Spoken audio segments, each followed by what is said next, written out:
Downloading and analyzing your DNA record. Human status confirmed. Access to the Doll Headland is granted. Please stand by while I activate the gate for you.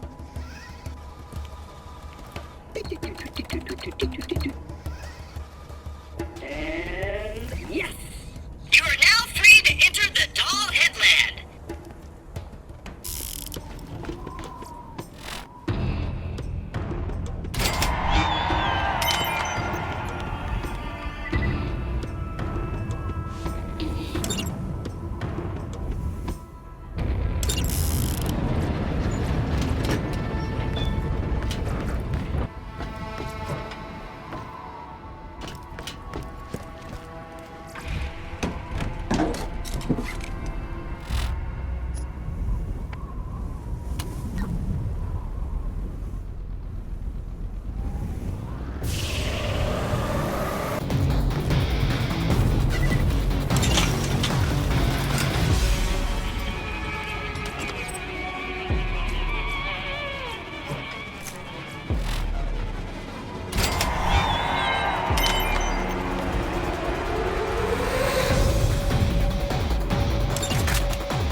Thanks for keeping that dickbag alive long enough for me to pound on later.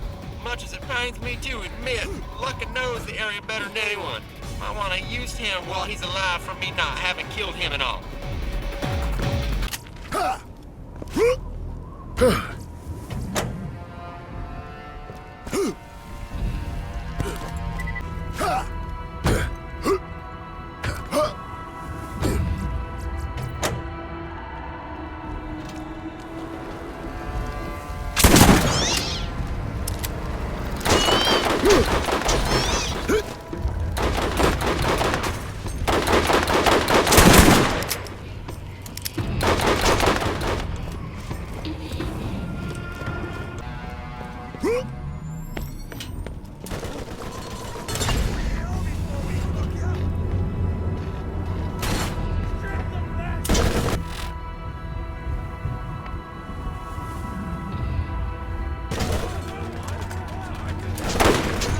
Come out, wherever you are!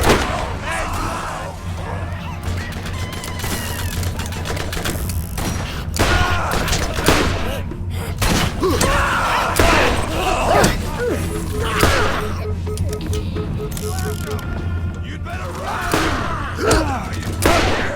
Something!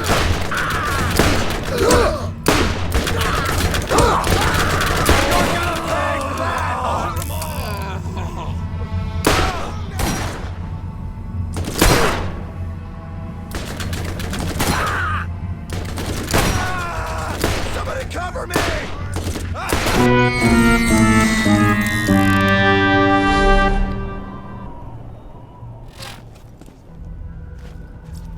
Hey, let's get you rolling, man! Drive!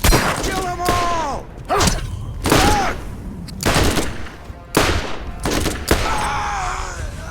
Feel it!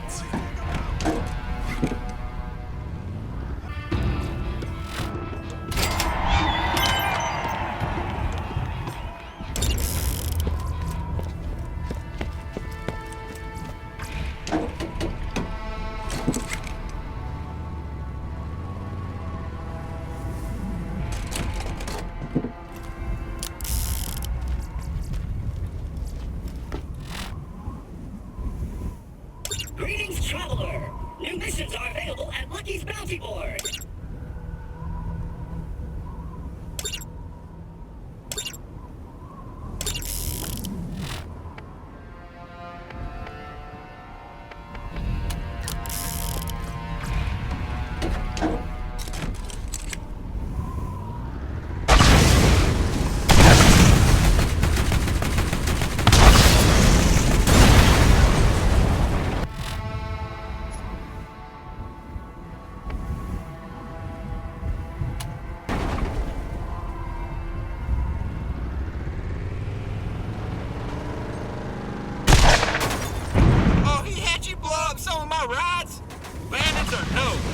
were some pristine tail-getting machines.